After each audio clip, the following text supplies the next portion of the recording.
El Señor esté con ustedes. Del Santo Evangelio, según San Juan.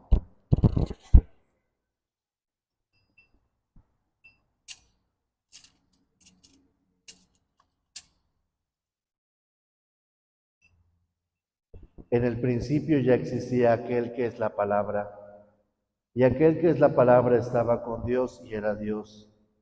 Ya en el principio Él estaba con Dios.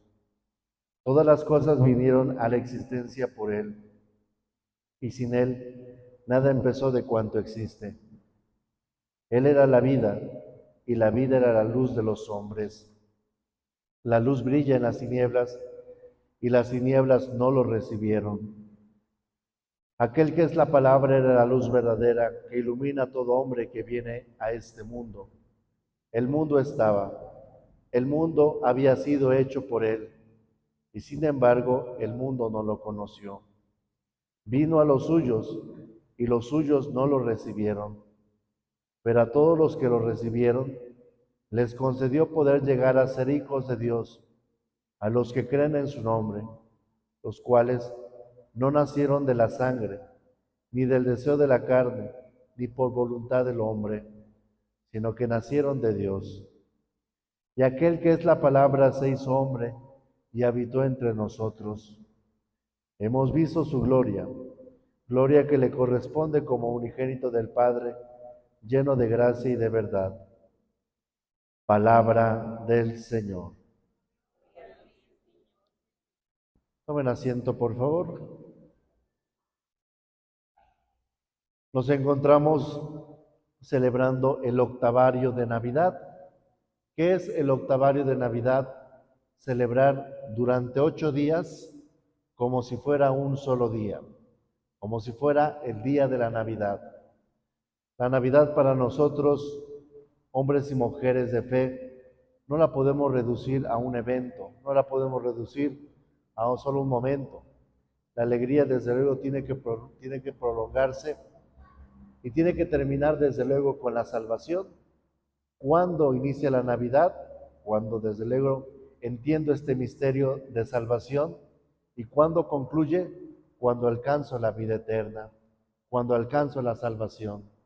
La salvación, perdón, la Navidad no debería de ser solamente un tiempo litúrgico. La liturgia lo acomoda así porque están los otros misterios que celebramos: la pasión, la muerte y la resurrección de nuestro Señor Jesucristo. Pero la Navidad tiene que ser siempre, siempre tiene que ser la Navidad. Por eso, estos signos muy hermosos que nos va a presentar este tiempo litúrgico, pues nos tienen que ayudar a esto. Desde el mismo octavario de Navidad, que lo iniciamos el día de ayer, y lo vamos a concluir el 1 de enero con la festividad de Santa María, Madre de Dios. Pero vienen otras fiestas también muy importantes.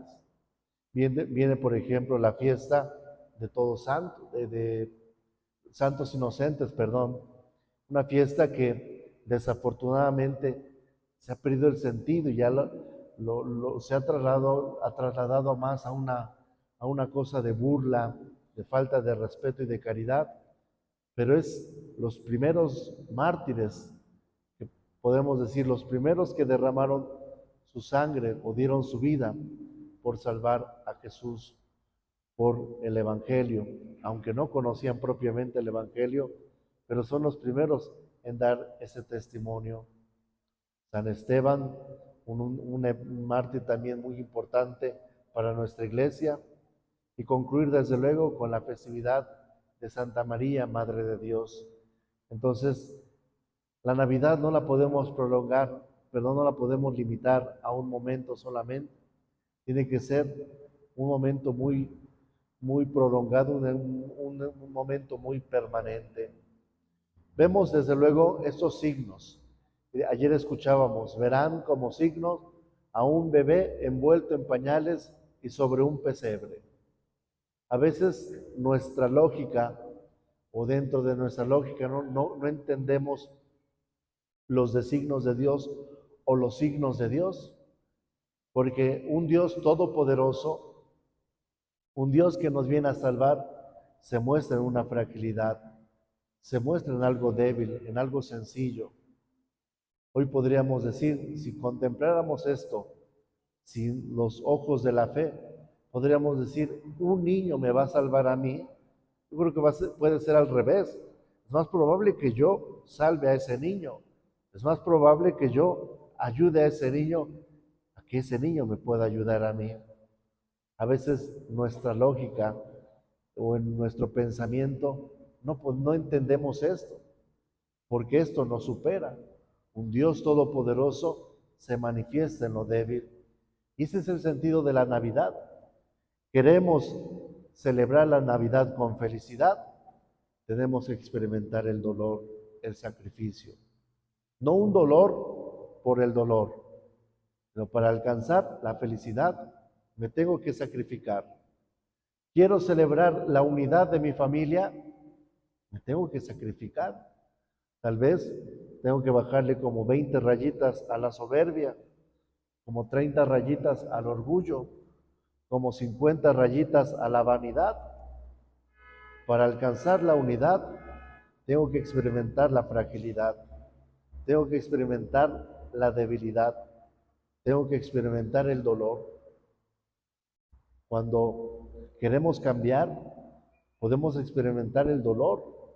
Alguien que quiere dejar un vicio no es alguien que diga, pues a partir de hoy voy a dejar de fumar y no pase nada, ¿no? Va a pasar muchas cosas, ansiedad, desesperación, va a querer caer con mucha facilidad en esta tentación.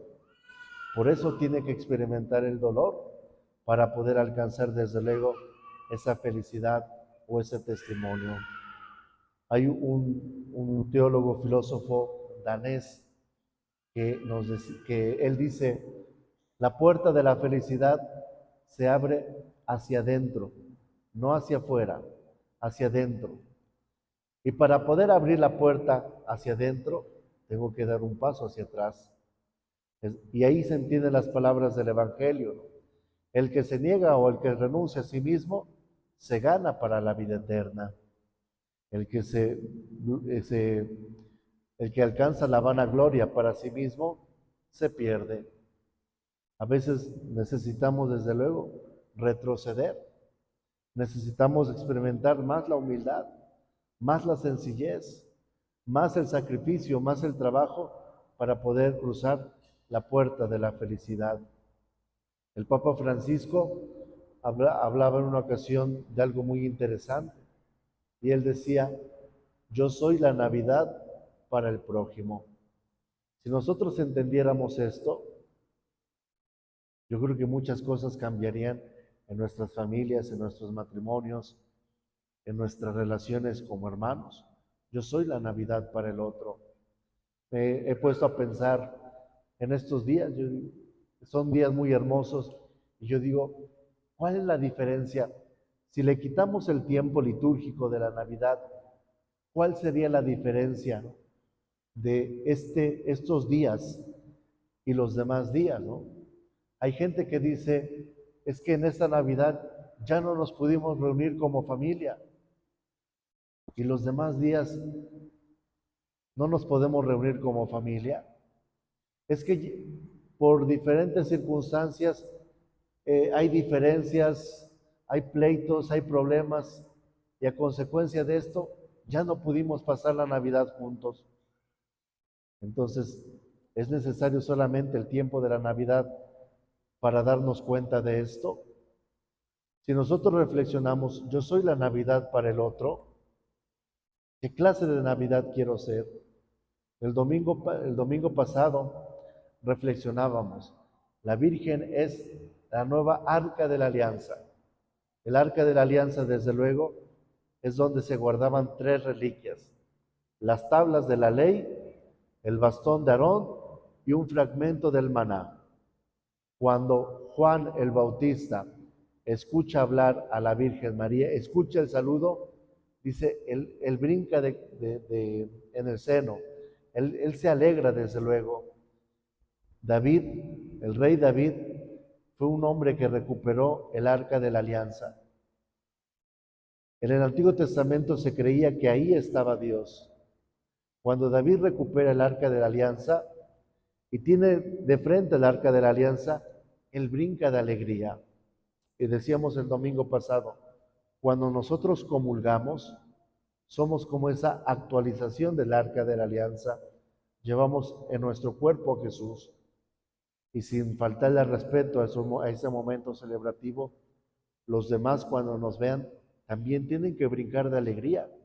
Cuando nos escuchen, también tienen que brincar de alegría porque llevamos a Dios en nuestro cuerpo, porque llevamos la palabra de Dios a los demás. Por eso, yo soy la Navidad para el otro. ¿Qué clase de Navidad yo estoy ofreciendo hacia los demás? ¿Qué clase de mensaje estoy ofreciendo a los demás? En estos días, ayer por muchos mensajes, por redes sociales, de palabras, muchos nos decíamos, feliz Navidad.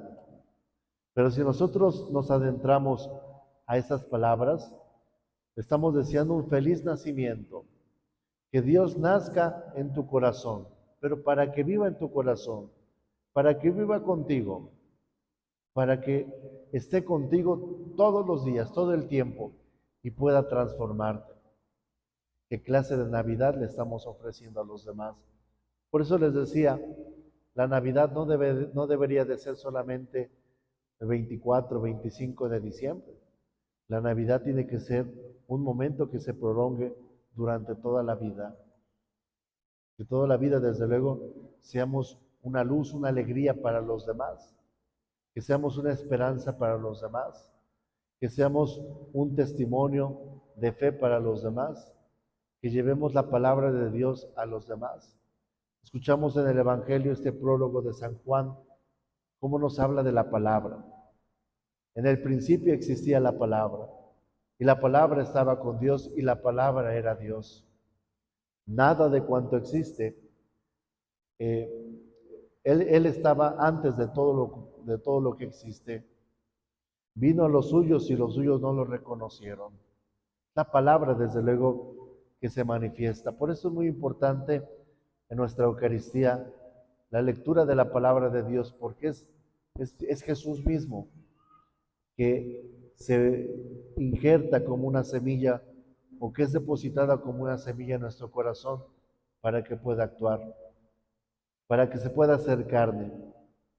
¿Cómo se hace carne actualmente la palabra de Dios? Cuando yo la escucho y la pongo en práctica. Ahí se cumplen esas palabras, ¿no? Desde luego se cumplen en el momento en que Jesús o Dios toma nuestra condición humana, pero se sigue actualizando este misterio cuando yo escucho la palabra de Dios, la asimilo y la llevo a la práctica. La palabra de Dios que se siga haciendo carne, carne para alimentar a los demás, alimento desde luego para fortalecer a los demás. Ese es el misterio de la Navidad. La Navidad no solamente son adornos o cosas externas, la Navidad va un poquito más profundo, va desde lo interno para que podamos manifestar a lo externo cosas en relación a lo que nos propone el Evangelio de Jesucristo.